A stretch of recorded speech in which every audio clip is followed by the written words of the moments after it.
Badator Ama eme ume saioaren bigarren denboraldia. Bizipen pertsonalak ardatz hartuta, amatasuna feminismotik pentsatzen hasi ginen lehen denboraldian.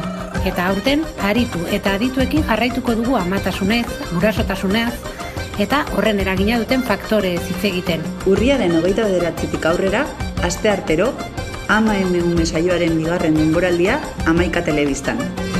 Amatasuna feminismotik. Bizkaiko Foru Aldundia, Bizkaia denontzat. Bidesarei begira, adi behi 55 errepidean Arrankudiagan herri mozketak egingo dituzte gaurtik ostegunera goizeko 8:00 arratsaldeko 7:00 arte, eta P8an Zornotzan erreiak estutuko dituzte Gipuzkoarako noranzkoan bihartik ostegunera arte, gaueko 10:00 goizeko 6:00 arte. Gainera N654 errepidean Santurtzin Mamarigako tunela itxiko dute, Azortzirako noranzkoan bihar arte gauean eta Porturako noranzkoan itxiko dute asteazkenean eta ostegunean. Tunel itxiera guztiak gaueko 10:00 eta goizeko 6:00 bitartean izango dira. Informazio gehiagorako sartu bizkaia.eus atarian. Bizkaiko Foru Aldundia, Bizkaia denontzat.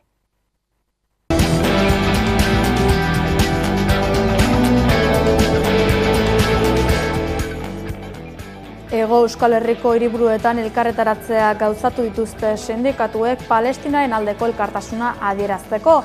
Bilbo, Donostia, Gasteiz eta Iruñan elkartu dira Gernika Palestina herri ekimenaren deialdiari erantzun diotelarik. Espainiako gobernuari Israelekin harreman komertzialak eteteko deialdia plazaratu diote beste behin ere.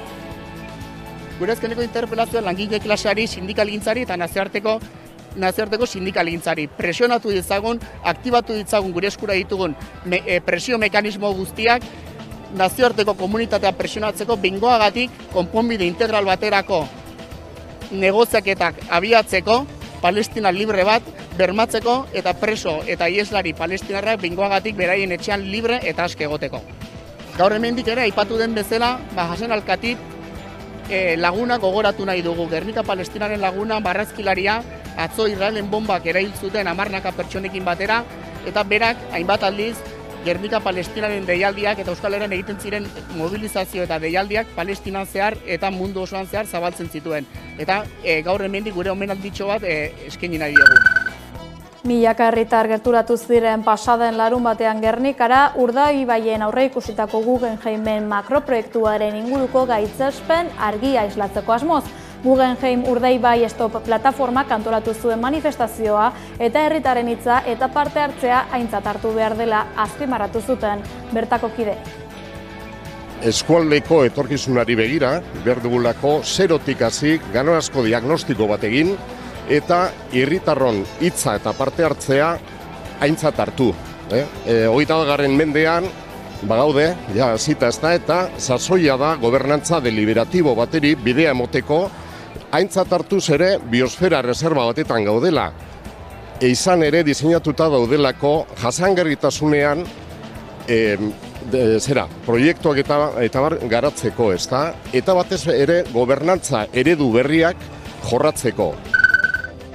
Arrazakeria instituzionalaren aurkako ekimenak erregistratu ditu EH Bilduk Gasteizko legebiltzarrean, Iruñeko parlamentuan, baita Estrasburgon dagoen Europar Batasuneko parlamentuan ere.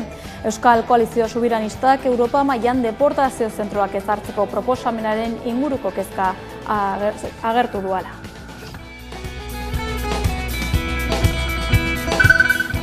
Eusko Jaurlaritzak lehen aldiz onartu du Bizkaiko eta Arabako ambulantziak kudeatzen dituen Lapau enpresak Osakidetzarekin dituen kontratuei uko egin nahi diela. Lorea Bilbao Osasun Saileko administrazio eta finantzak eta sailburuordeak baieztatu du Kataluniako enpresak ez duela kontratuarekin jarraitzeko intentziorik eta horren berri eman diola gobernuari azken hilabeteetan. Horiek horrela, ambulantziak kudeatzeko beste enpresa bat kontratatzeko prozedura abiatuko du Jaurlaritzak. Azaroaren 30erako nahi du beste kontratu hori publikatzea.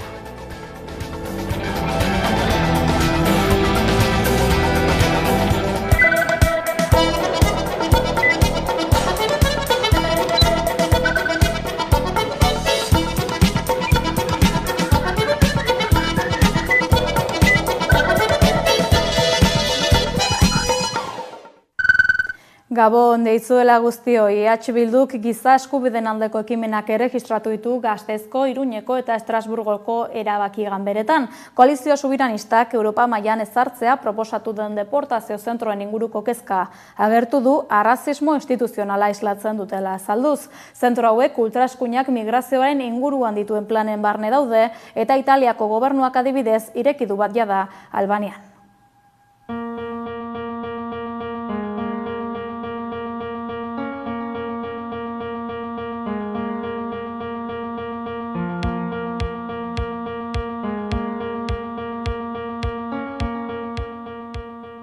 Euskal Herria Bilduk eta Europar Parlamentuko Ezkerraren taldeak uste dugu talde ultraeskuindarren zuritze onartezinaren aurrean gaudela. Honek suposatzen du besteak beste Europak ontzat ematea asilo eskatzaileak deportatzeko praktikak eta bidean dauden beste gehiegikeria batzuk aurki indarrean sartuko delako migrazio eta asilorako itun Europar berria.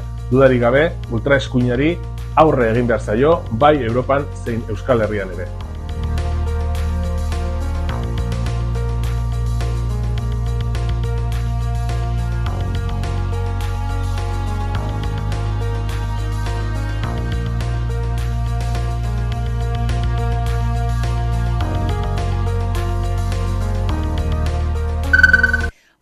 Bilduko koordinatzaile nagusi Arnaldo Otegik azaldu du kartzelan preso politikorik ez egotea bizikidetzarako etorkizuneko inbertsio bat dela. Radio Euskadin egindako elkarrizketa batean gizarteari eskatu dio apustu egin dezala ahalegin bat egitearen alde ulertzeko euskal presoen arazoaren konponbideak lagundu egingo duela bizikidetzan biktimen memorialantzeak bezala.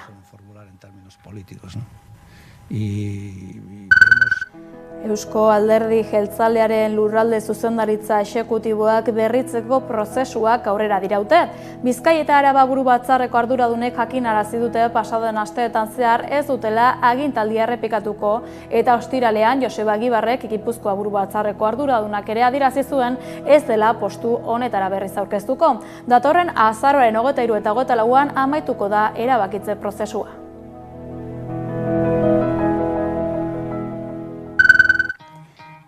Bildu ere berrikuntza prozesuan murgilduta dabil. Hainbat bilera egin dituzte talde sobiranistako kideek azken garaietan ponentzia politiko berriaren inguruko argibideak ezartzeko asmoz eta datorren abenduaren 21ean itxiko dute beronen bidea. Koalizioak ere zuzendaritza organoa berrituko du 3. kongresuan 2025ko otsailaren 8an. Ipar Euskal Herriari dagokionez, Euskal Hirigune Elkargoa gainditu eta erakunde berri bat ezartzeko bidea martxan da. Botere gehiagoko instituzio bat eratzea da hainbaten ideia. Euskal Herria baik datorren azaroaren amaierarako planteatuko du egitura berri baterako proposamena.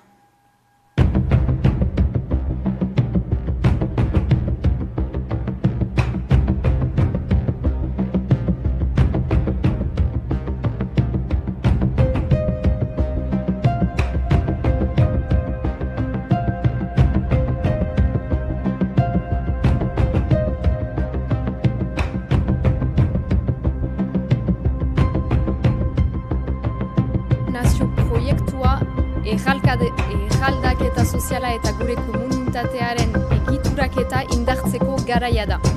Bildu eta Bairentzat gure naziotasunaren aldarrikapena lau haizetara zabaltzea lehentasunezkoa izanen da ondoko hilabeteetan. Eta uste dugu herri gisa egin behar dugula.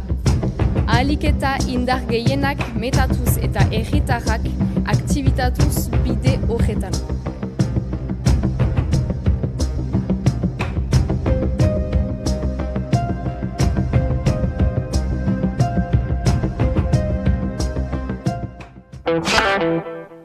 Palestinaren aldeko elkarretaratzea gauzatu dituzte gaur goizean sindikatuek Hego Euskal Herriko hiriburuetan. Iruñeko kontzentrazioan izan da Irun Errejano.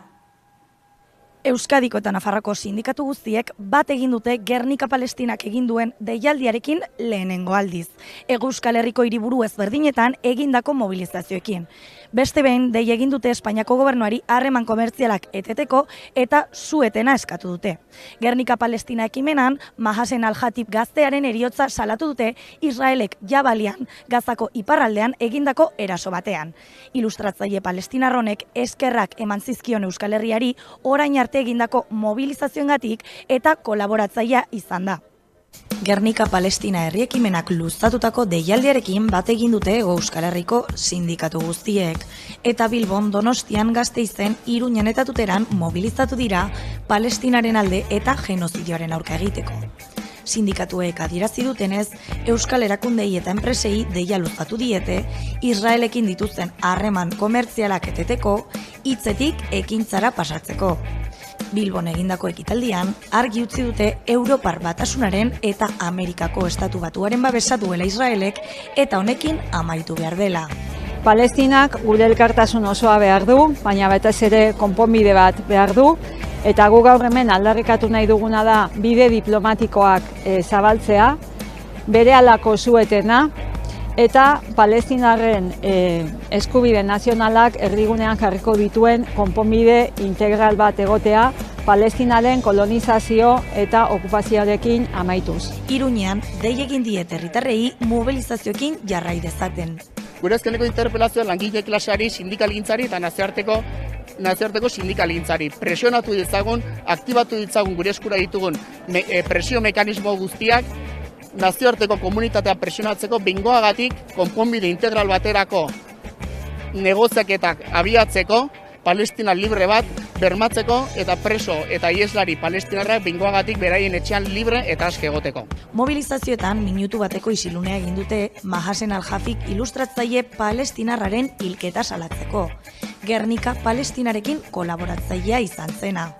Gaur hemendik ere aipatu den bezala Mahasen Al-Hatib laguna gogoratu nahi dugu. Gernika Palestinaren laguna marrazkilaria atzo Israelen bombak erail zuten 10 pertsonekin batera eta berak hainbat aldiz Gernika Palestinaren deialdiak eta Euskal Herrian egiten ziren mobilizazio eta deialdiak Palestinan zehar eta mundu osoan zehar zabaltzen zituen. Eta gaur hemendik gure omenalditxo bat eskaini nahi diogu. Sindikatuek ez ezik, hezkuntzako eragileak ere batu dira ekimenera. Eta eguerdian hainbat elkarretaratze burutu dituzte ikastetxe eta unibertsitate aurrealdean. Nola nahi ere bilkurak gehientsuenak arratsaldeko 7etan izan dira. 178 herrietako plazetan, besteak beste erasoak gelditzeko deia luzatu dute. Gaur hasi da Bilbon aplikazioen bitartez gizonekin harremanetan jarri eta ustez horietako 5 hil zituen gizonezkoaren aurkako bigarren epaiketa. Oraingo honetan iruzurragatik auziperatu dute, 2023ko urrian hilketengatik epaitu ostean. Gehituak eta behatokiak bigarren epaiketa hau gelditzea eskatu dute heriotzak ikertzeko auzia artxibatu izanagatik. Hainbat gizon hiltzea egotzi dioten gizonaren aurkako epaiketa gelditzeko eskatu du Gehituak, izan ere iruzur delitu batengatik epaituko dute eta ez hilketa delituagatik. Euskal LGBTIAQ+ behatokiak Gehitu elkartearekin batera eskatu du epaiketarik ez egiteko, Espainiako Auzitegi Konstituzionalak erabakia hartu arte. Konstituzionalak babes helegitea onartzen badu, elkarteek jakinarazi dute epaiketa errepikatu beharko dutela eta biktimek bigarren biktimizazioa jasan beharko dutela. Ohar bidez adierazi dute epaitegiek eta alderdiek denbora eta baliabide materialak alferrik galduko dituztela eta horrek biktimen sufrimenduan sakontzea ekarriko duela. Zentzu horretan argi utzi dutenez, zuzeneko eta zeharkako biktimek errespetua merezi dute. Hainbat gizon hiltzea leporatuta gizonezko bat atxilotu zuten 2022ko maiatzean, iazaren aurkako lehen epaiketa hasi zuten Bizkaiko probintzia auzitegian, kasu horretan gizon bat hiltzen saiatzeagatik epaitu zuten eta 7 urte eta erdiko zigorra ezarri zioten. Euskal Autonomia Erkidegoko auzitegi nagusiak baina 10 urtera igo zuen zigorra hilketa saiakera delitua egotzita. Oraingoan iruzur egitea egotzi diote hildako gizon baten kreditu txartel batetik 8.000 euro atera omen zituelako eta horregatik epaituko dute gizona. Horren aurrean gehitu Euskal Herriko lesbiana, gay, bisexual, trans eta intersexualen elkarteak epaiketa gelditzeko eskatu du eta helegitea aurkeztua dauka Espainiako Auzitegi Konstituzionalean kasua berriro ireki dezaten eskatzeko. Euskal Autonomia Erkidegoko osasun itunaren aferan prozesuan beharraina gardena ez izatea leporatu dio Jaurlaritzari ESK sindikatuak. Osasun publiko aurrera plataformak berriz eztabaidan parte hartuko duela adierazi du.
Osasun arloan ere Lorea Bilbao Osasun Saileko Administrazio eta Finantzak eta Sailburu ordeak jakinarazi du Bizkaiko eta Arabako anbulantziak kudeatzeko beste enpresa bat kontratatu nahi dutela azaroaren 30erako. Onartu du gobernua ez dagoela eroso egungo zerbitzuarekin.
Guggenheim Urdaibai Stop plataformak manifestazioa deitu zuen pasaden larun baterako Gernikan herritarrek makroproiektu horren aurkako iritzia plazaratu zezaten. Bertan izan zen milaka herritarrekin batera Xabi Alo.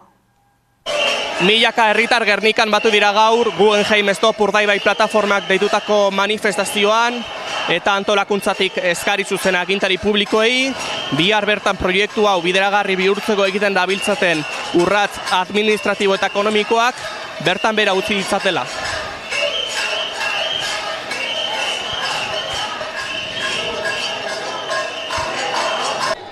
Milaka herritar batu dira Gernikan larun bat honetan aldarri argi batekin. Guggenheim Urdaibai Stop plataformak deitutako manifestazioak herriko kaleak zeharkatu zituen, Guggenheim Fundazioak, Bizkaiko Foru Aldundiak eta Eusko Jaurlaritza Urdaibain eraikitzekoak diren museoaren proiektuaren aurka. Ez eta ez esaten deutzagu Guggenheim Urdaibai proiektuari. Stop eta stop esaten deutzagu Bizkaiko Foru Aldundiak, Eusko Jaurlaritzak, Espainiako gobernuak eta Guggenheim Bilbao Museoaren Fundazioak gure eskualdean inposatu nahi daben proiektuari. Manifestazioaren aurretik Eider Gotxi plataformako kideak salaketa herritarrek informazio falta dutela. Orduan eskatzen duguna da proiektu hau mahai gainean jarri edo mahai gainetik kendu. Gugaitik kendu desatela ja. eta bestela jokatu dezatela jokatu behar dan moduan. Atera dezatela proiektuak eduki behar dituen ingurumen txosten guztiekin, eta ikusi dezagun benetan zer dakarren proiektu honek, eta egin dezagun proiektu honen kontra, baina danok berdintasunez. Eta ez daitezela eskutatu informazio ezaren atzean. Marea urdin batek Gernikako kaleak hartu zituen egoera salatzeko eta agintariek entzun dezaten zaratatxua izan zen manifestazioa. Adar eta txalaparta doinuekin emaitu zen pasilekun eta plataformaren izenean irakurritako adierazpenean salatu dute proiektuaren helburu bakarra dela fundazio pribatu baten nahiak asetzea herritarrak prekarietatera bultzatu bitartean. Gure eskualdea etengabeko gainbera ekonomiko batean dago, eta gure etorkizunak gero eta ilunago ikusten dugu. Horri buelta emateko, zer eta turismo masifikatua bultzatzen daren makroproiektu bat inposatu nahi deuzkue. Nun eta hemen, Urdaibaiko paduretan, biosfera erreserba baten erdi-erdian. Gainera, sinezarazi nahi deuzkue, herritarrongan pentsatuta izan dabela burutazio hori. Eta horixe dela eskualdeak daukon irtenbide bakarra. Eta hildo beretik, dei zuzena agintari politikoa. Gelditu bihar bertan proiektu hau, bideragarri bihurtzeko egiten zabiltzaten urrats administratibo eta ekonomikoak. Ez alperri galdu diru gehiago etorkizunik ez daukon proiektu bat bideragarri egiten. Sekula ez da bat etorriko herritarron eta naturaren beharrizanekin. Lurra da gure alaba, lurra da gure ama, lurra izpalur arreba, lurra da gure haurra. Eze hortzi gure lurra, gu bai gara lurra bera, lurra da gure alaba, lurra da gure ama. Manifestaziora gerturatutako hainbat herritarrek Hamaika telebistako kameraren aurrean ere argudiatu nahi izan zuten zergatik ez duten Guggenheim Urdaibai makroproiektua garatzerik nahi. Geure ingurue da, geure etorkizunen aldaketa handi beta, ez dakigula konbezer dan gudena informazio falta handize da. Proiektu honen kontra batu gara hemen, azkenien gure eskualdien turistifikazioan kontra itxeko, eta proiektu honek bakarrik ikuspuntu ekonomikoa ekartzen duzelako gure eskualdintzako. Gaur mundu guztiz ikusko da, zergu dauen egin Urdaibaien. Urdaibai da, geurie, da ezin jauen negozizue lau pertsonantzako ezin zezan biosfera da apurtutie. Hori ezin zezan. Dago gudu, Urdaibai dagoelez. Erreserba biotopo babestu edala, ian nora guzen alako erikaitzen, legin ganditik gu dauie edo zer egin, eta ezin ze haue holan ezin ze izan. Ja eskualdi ez deko guzen arazoak, areagotu ingo duzela pentsetan gu etxe bizatzatan gaztiek ezin gula erosi, edo, dana dalakoa euskerien, eta pio bat gauzatan, txarrera ingo duela eskualdiek pentsetan gu. Batez be, ona etorri garelako gaur, Euskal Herriak duen altzor eder bat Urdaibai padura defendatzeko. Ez dagoela inundikan inolako eskubiderik egiteko Eusko Jaurlaritzak egiten ari dagoena, saltzen iruzur handi bat ezateko eta dinot Madrilen egin dituzten trikimailukin aldatzeko Urdaibaik izan dauen babes ofiziala, bere nahi kapitalistak aurrera eroateko. Ados ez gauzen arlo guztia moduen, herri movimendu beti da garrantzitsu eta gaur kontra egiteko beste atxaki bet eta zenbeta herritarri hau batu, danontzatu beto. Kauza hon bat, kauza eder bat eta lortzen dugun, nire hemen parte hartzeko deitu zidaten, kanta bat lurra kantatzeko eta pozik, eta ikusten da hemen jende gaztea asko, adinekoa mordo bat, kauza eder bat. Oin dela urte batzuk Euskal Herriak gelditu zauen Lemoiz, eta gaur hemen esan behar dugu oso sendanok, oso zen, Urdaibai ez dagoela salgai. Urdaibai saltzen dauz, biosfera reserva hau, turismoan eskuetan, jeusten dau. Beste ekinbide garrantzitsu bat ere gauzatu dute asteburuan, milaka euskaltzale eta herritar elkartu zituen Nafarroa oinezek Nafarroko ikastolen festak, Zangozan ospatu zen 2024ko edizioa festa eta aldarrikapen giroan. Zangozako ikastolak aurtengo Nafarroinez festa hartu du, eguraldiak lagunduta milaka pertsona elkartu dira giro paregabean. Goizean Nagore Oria Zangozako ikastolako zuzendariak eta Carlos Artellus ikastolako lehendakariak hasiera eman diote festari irekiera ekitaldian. Lau argi piztu dituzte, Nafarroinezen aurtengo helburu bakoitzeko bat. Kalitatezko hezkuntza euskalduna, auzolana, jasangarritasun energetikoa eta baliabideak. Lekuko aldaketa ekitaldian berriz Zangozako ikastola sortu zuten lagunak omendu dituzte. Batzarra osatu zuten gizonak eta etxea eta seme-alabak zaintzen geratu ziren emakumeak. 2025ko Nafarroinez, Paz de Zigamde ikastolak hartuko du 3. Hiruguneen banaketari dagokionez, piztu, mintzatu eta gozatu gunea egon dira. Egitarau oparoa izan da eta adin guztietarako ekintzak izan ditu. Kontzertuei dagokienean, oholtzara igo dira besteak beste ibilbedi, anari, leiotikan eta kaleko urdandak. Egun guztian, ibilbidean zehar ibili dira gainera gaiteroak, txarangak, tuntuneroak eta bar. Erronkak ere protagonismoa izan du, Tafaiako ikastolak garaile izan dena, gozamen orokorra ekarri dute. Eta 3 eremuetako jarduerak eta kontzertuak arrakastatsuak izan dira. Ikusleen harrera bikainarekin. Antolatzaileek oso positibotzat jo duten Nafarroinez 2024en garapena.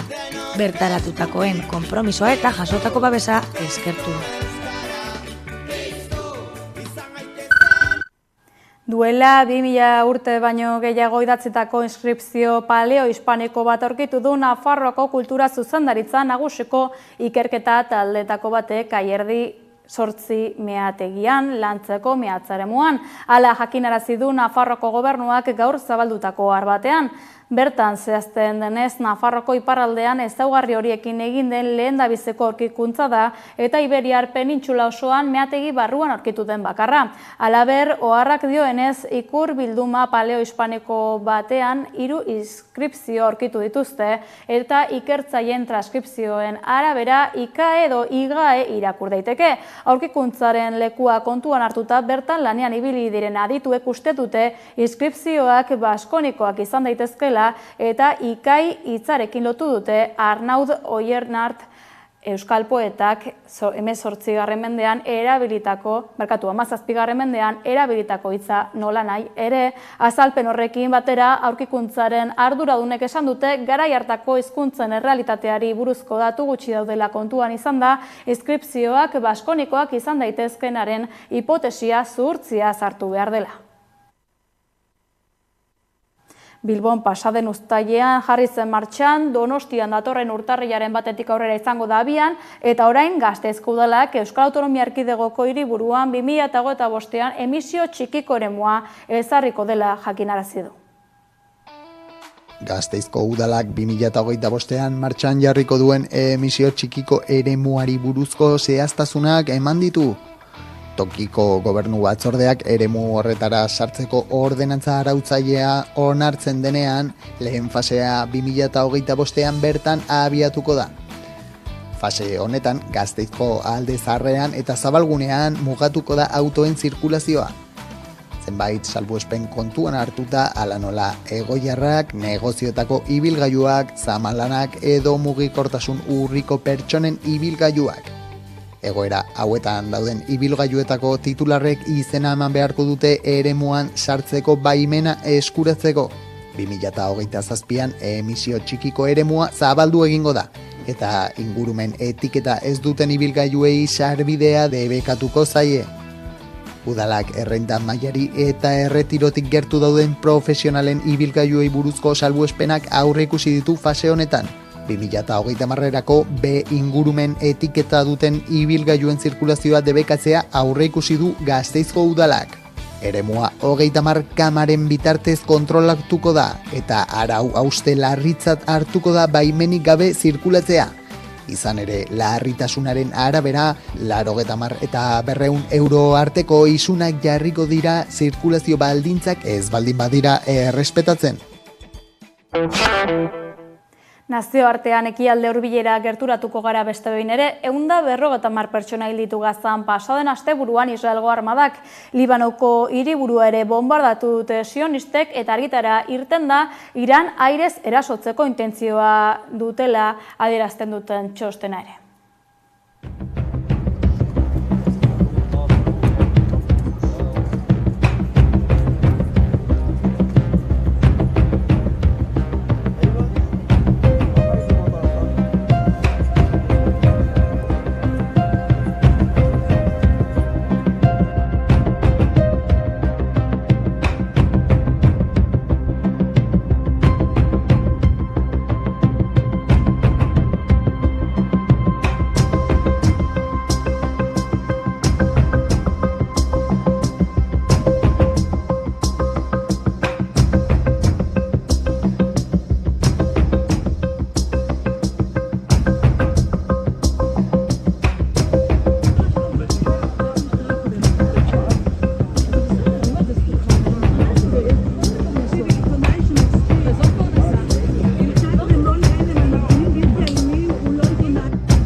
Azkenik kulturarloan final laurdenetan sartu da asteburuan Gipuzkoako bertsolari txapelketa eta fase berriko lehen saioak egin dituzte larunbatean eta igandean. Larunbatean Eibarko Koliseoan jokatutako final laurdenean Alaia Martin nagusitu zuen erraz eta atzo igandea antzera irabazi zuen saioa Beñat Gaztelumendi Errenteriako Leku Ona fabrikan. 413 puntu eskuratu zituen Gipuzkoako gaur egungo txapeldunak.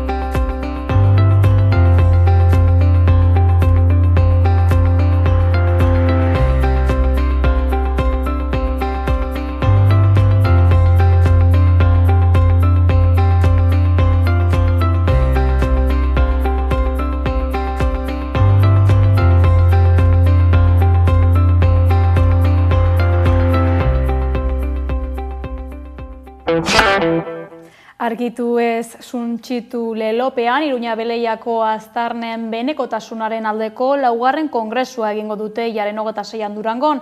Auziaren eta kongresuaren inguruan mintzatzeko gurean dugu Josetxo Mendia Azurmendi, Iruña Beleia jardunaldien antolatzailea. Ongi etorri, Josetxo. Apa bai, argitu ez suntsitu lelopean egingo duzue kongresua. Epaitegiaren ebazpenetik 4 urte igaro dira jada, 4 urte Gasteizko zigor arloko lehenengo epaitegiak Iruña Beleia auzian ebazpena eman zuenetik urte luze zabiltzate Iruña Beleiako auzia argitu beharra aldarrikatzen, konta iguzu, noiz hasi zen auzia?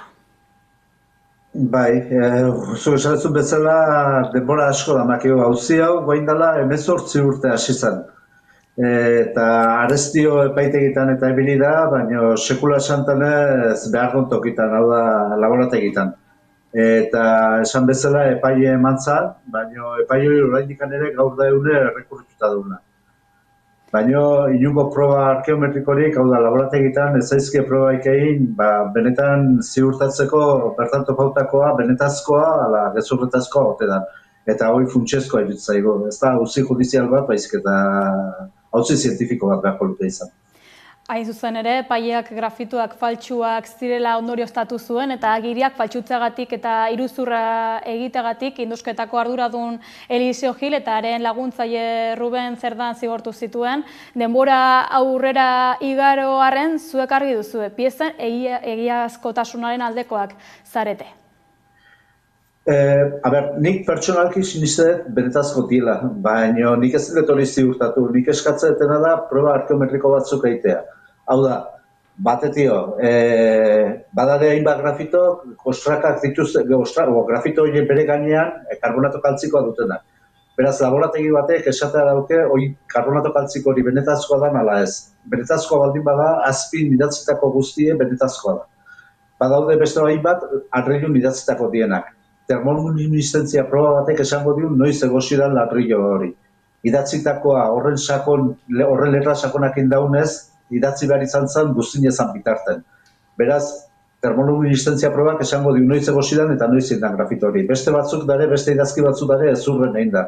Karbono 14 esango dio animali hori noiz hiltzan eta 300 urteko bueltan animali hildanetio idatz daike era horretan ezur batetan. Beraz, fetxak emango dizki, guk hori eskatzen dugu, eta horrek ziurtatuko dio, benetazko kalagezurrezko dio. Zuk esan dezu, epaitegik ebatzizola, faltsuk zirela, baina egin zan proba bakarra, izan zan metal modernoan arrasto zirela grafitoen gainen. Inorrek, eskabatu dut inorrek, garbi eta argi esango izu, eskabatutako edozein piezak, edozein jazimentutan topatzen den piezak, metal modernoan arrastok izango dituztela. Zukotutan hartu pieza balurpetio atatzen ezunen, alambrezko zepillo batekin garbitzen dezula alegie. Alambren arrastoa gehatuko da. Kostra hondik baldin badauzke, bisturi batekin garbituko ezu. Altzairun muestra gehoko die. Zuk eraztune baldin badaukezu, eraztunen horrek urren arrasto gutziko ditu piezan. Olako topatu izan zituen Navarro jaunak. Hori topauta esatea grafito hori faltsu dela, benetan ridikulo samarra ibitzako. Frogak gainera egin daitezkeenak dira zuen ustez, frogatu daiteken zerbait dela eta orduan ikerketa gauzatu behar dela. Bai, hala da, eta guain dela pare bat urte, Arabako Foru Aldundiko Ana del Val Foru Aldundiko kultura diputatukin egon du ginen, eta hori sebera eskatzen genion, eta uko egiten du. Uko, baina erabatekoa. Eta inuko arrazoiek eman gabe esanez, epaiketa bat daula, baina eske arazo zientifiko bat, ez da epaitegitare batzi barreko arazo bat.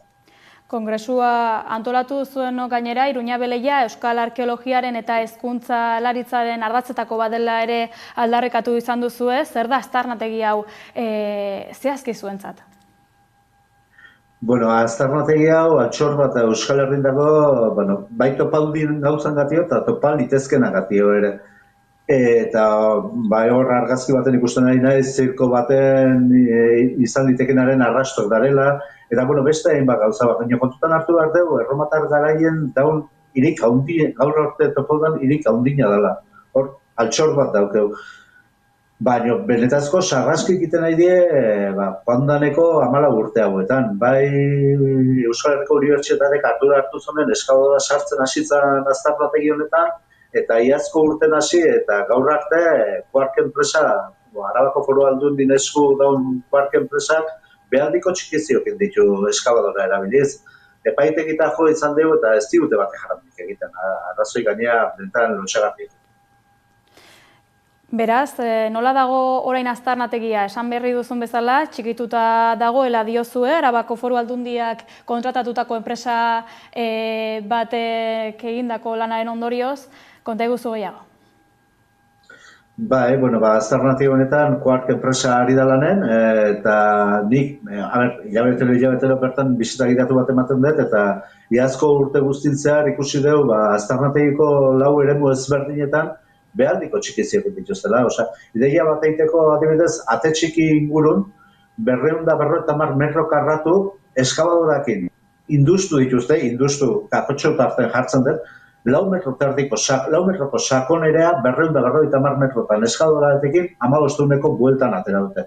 Bertako estrato guztik hankaz gora bota dituzte, bertan topotako guztie beste aldean zabordegi batean bota dute, bate harakatu gabe, hori ez da industria. Ez dakit benetan ze egiten nahi dian, txikizioa. Egin dute bai ate txiki horretan, bai arresi ingumari guztien, bai sarrerako korpo de guardia esate diunekon, behar beste eremu bat, San Juan monastegi egungo litzakena 12. mendeen egin zana Iruña Beleian, eta hori ere azaleratu egin dute, eta behaldiko zulok dituzte eskadora erabiliz. Eskadora erabiliz ez da indusketa arkeologiko bat. Gehien ere, axalak elditeke, gaineko axala, 50 zentimetro, tierra de remoción esateana, nazteako lurre, baino ez 4 metro terdia harri jo bitarte. Egungo egoera... Tristea da. Bai, egungo egoera tristea dela diozue, eta hau kontuan izan gainera, 4. kongresua antolatu duzue orain, Iruña Beleiako indusketa gunean topatutako aztarnak benetakoak direla defendatu duzue hainbat elkartek, Euskararen Jatorria, SOS Iruña Beleia eta Martin Tipia elkartek besteak beste, esan bezala, 4. kongresua tondu duzue, eta adituak izango dira beste behin Durangon, ezta? Hogeita 6 izango dugu bertan, goizeko betzitertan hasiko gira, eta hainbat ikerle eta etorriko die, beharekin dituzte ikerketa berri emateko, eta egoerataz aritzeko. Nahi izanik esango nizuke zeintzu datozten, edo... Bai, hori da, besteak beste nabarmentzekoa da esaterako pasaden urriaren 9 indusketako arduradun eta zigortua izandako Liseo Gilek hartu zuela hitza aurkezpenean eta hark ere hitzaldia izango duela. Baina bestelare beste aditu asko ere izango dituzue. Bai, Liseo Gil bertan haituko da eta beak ponentzi bat aurkeztuko dio eta zera dana, kondenatako arkeologo baten gogoetak eta pixka bat egingo du historia zer gertatu izan da histori guzti honetan eta horri buruz arituko da.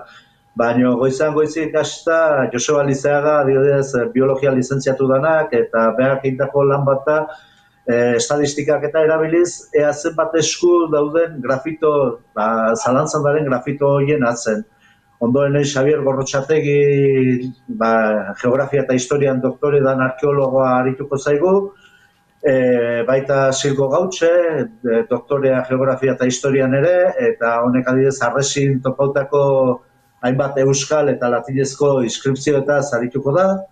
Gero Miguel Thomson Okatxu, grafito berezi baten trazabilidade guztie emango diu, Patxi Zabaleta arituko da eta beha balone jarriko du Iruña Beleia industeko era berri baten hasi barren daula, baita Mikel Larrañaga Arregi arituko zaigu, historian doktore dana, eta honek Arabako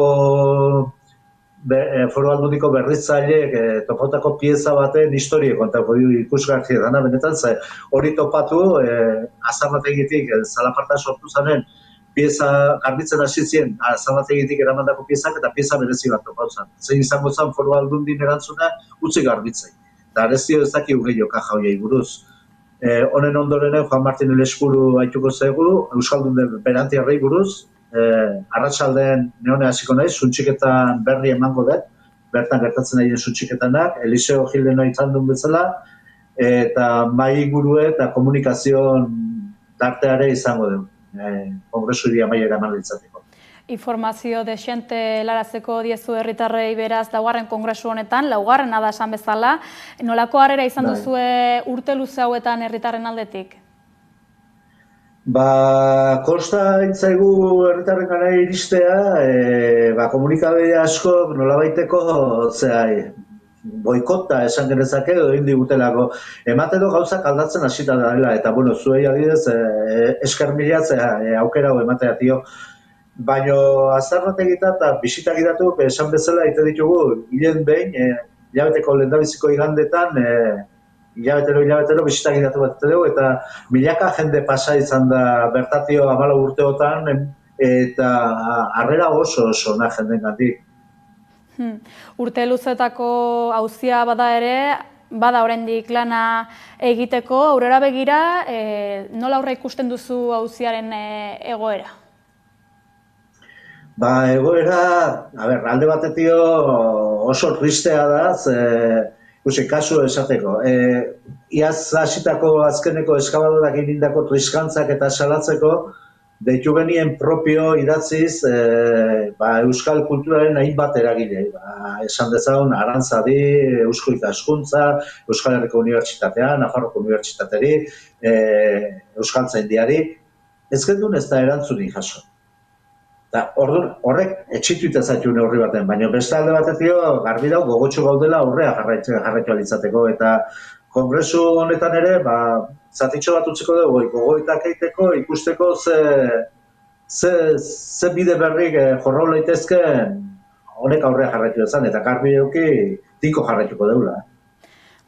Tinko segi alanean, eskerrik asko Josetxo Iruña Beleiako aztarnen benekotasunaren aldeko laugarren kongresuaren zertzeladak aurkeztearren, eta agurtza besterik zaigu falta.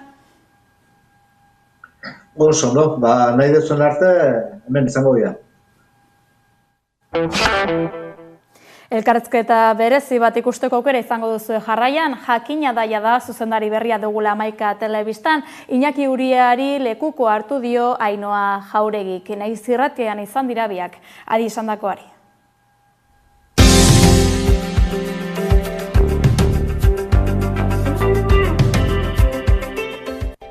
Eta esango dizuegu, Hamaika Telebistako zuzendaritzan lekuko hartu diola Ainhoa Jauregi hernaniarrak Iñaki Uria Zarauztarrari berritu den zuzendaritzaren buru.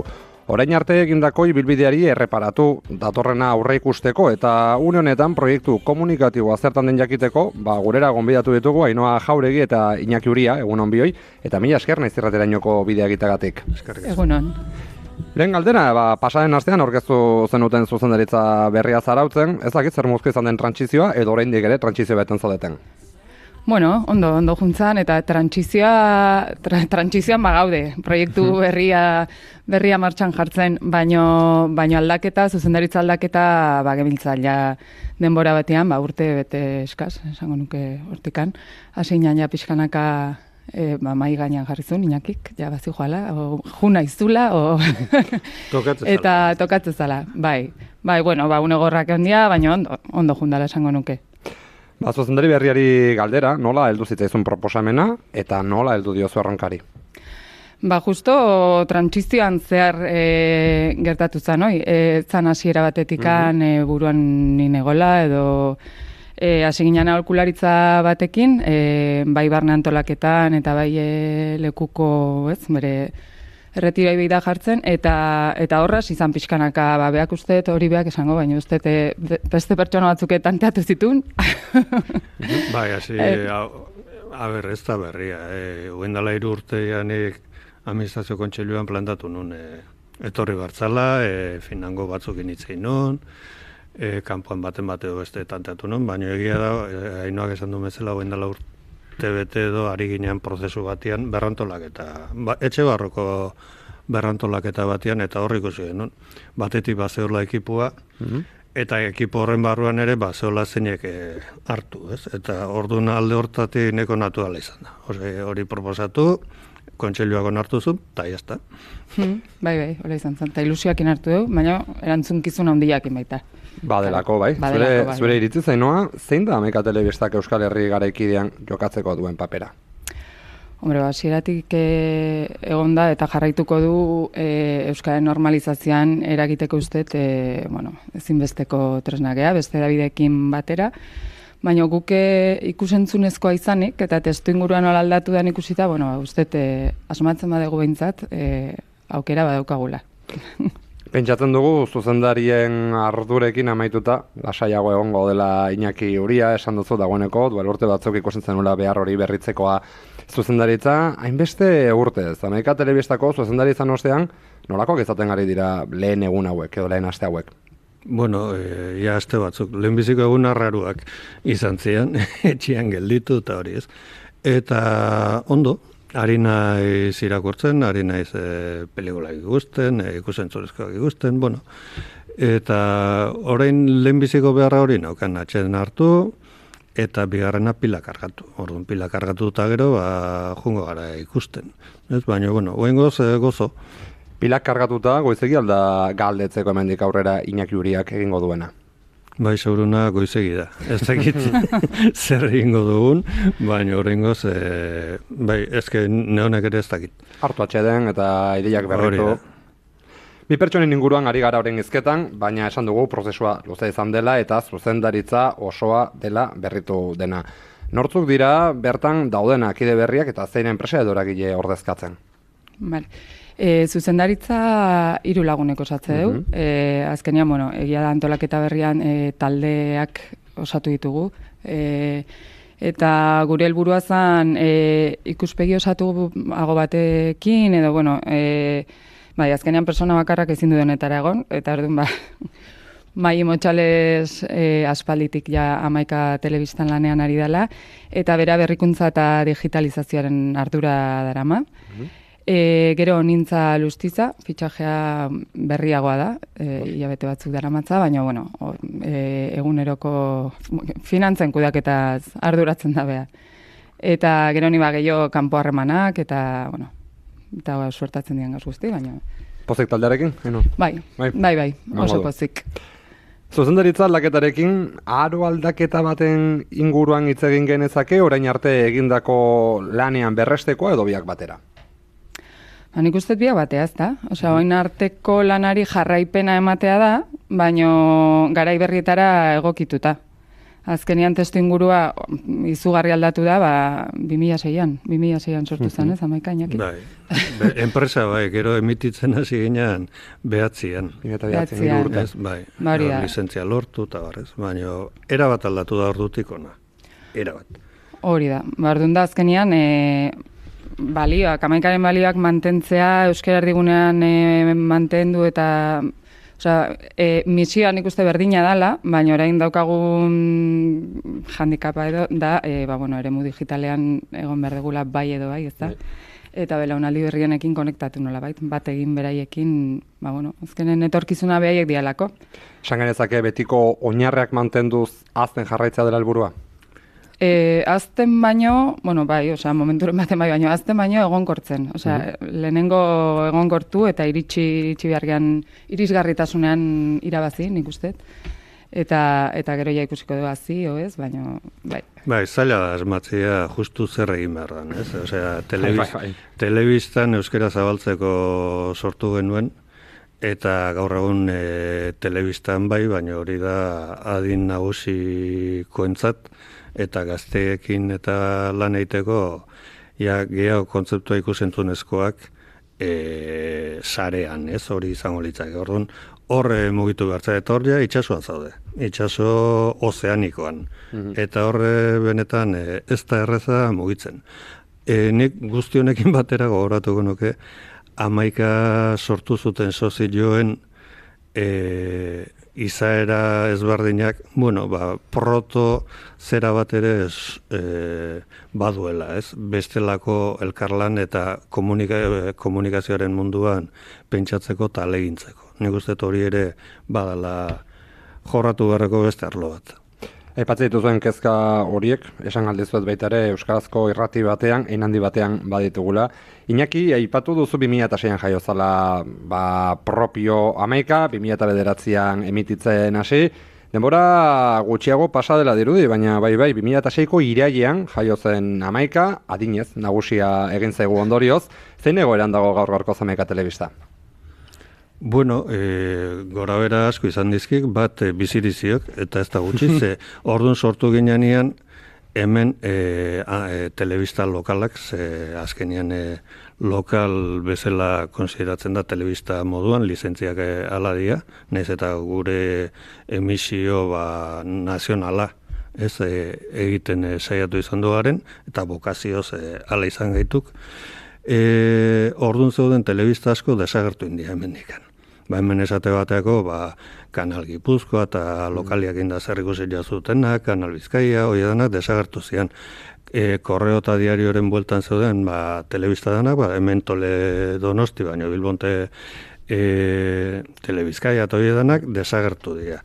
Orduan, Kanal Gaztiz ere bai, guk ezautu genuen giro hori, apenas gelditzen dira, euskerazkoak bakarrik praktikan, eta telebiloa gelditzen da, eta Tele 7, Barakaldon da ezkerraldean.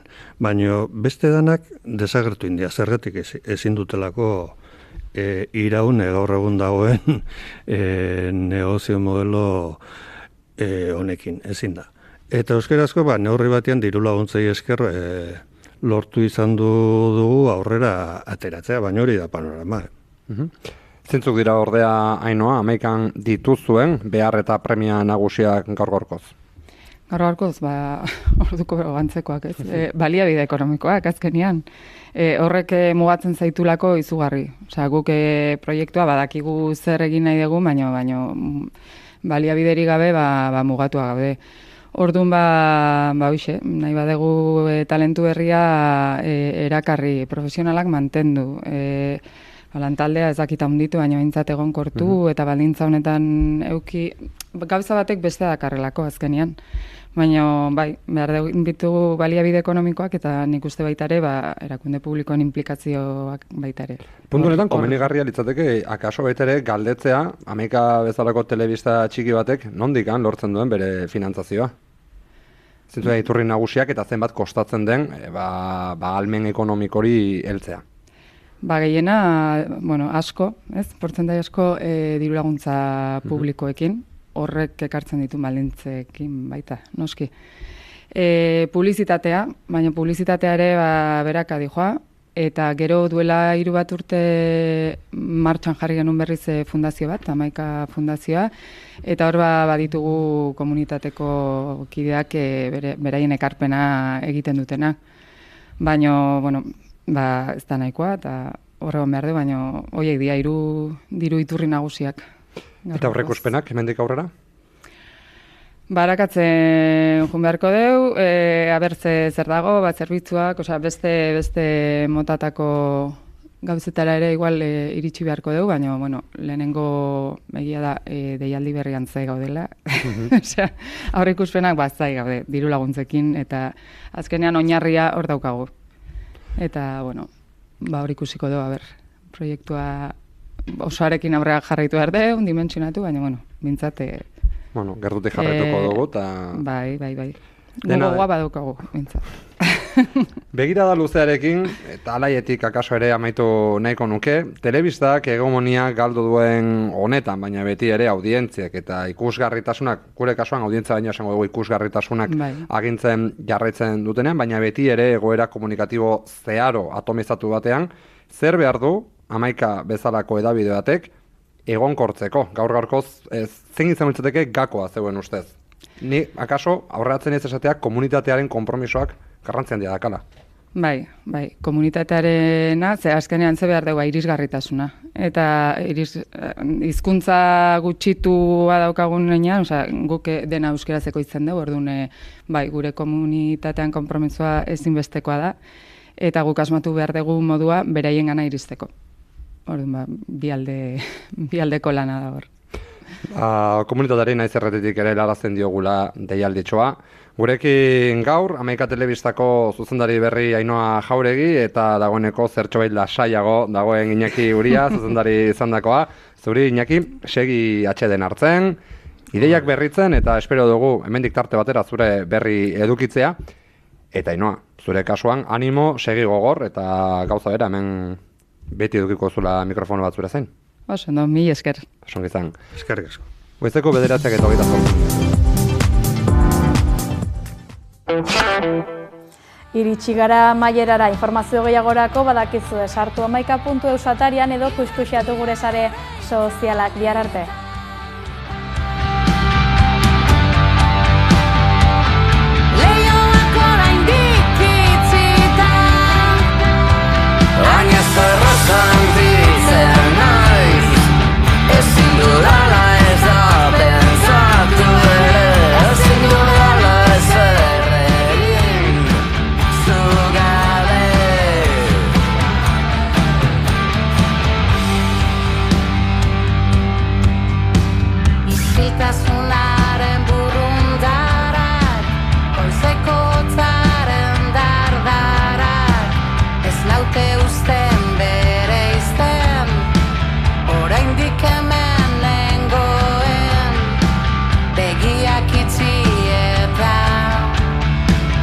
Hautatzen hasiko naiz, bukatzeko asmo